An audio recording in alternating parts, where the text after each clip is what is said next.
অনেকেরই একটা খুব ভ্রান্ত ধারণা আছে যে আমি ক্যালসিয়ামের অভাব হয়েছে, আমি ক্যালসিয়ামটা খেয়ে নেব, তাহলে আমার শরীরে ক্যালসিয়ামের প্রবলেমটা দূর হবে।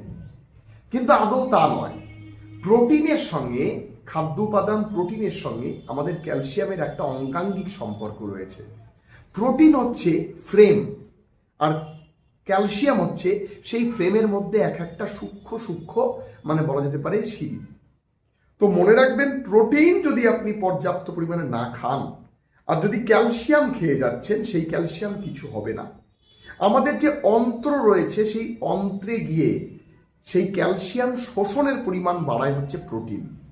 যদি আপনি চান আপনি বৃদ্ধ বয়সে আপনার সমস্ত হাড়গুলো অতটা আপনাকে বিপজ্জনক জায়গায় পৌঁছাবে না, আপনাকে ব্যথা বিষ থেকে দূরে রাখবে, তাহলে ক্যালসিয়াম খাচ্ছেন, দুধ এবং ডিমের মধ্যে পর্যাপ্ত ক্যালসিয়াম, এবং তাছাড়া আপনি যদি ক্যালসিয়াম সাপ্লিমেন্ট খান, তার সঙ্গে কিন্তু অবশ্যই প্রোটিনের প্রয়োজন রয়েছে।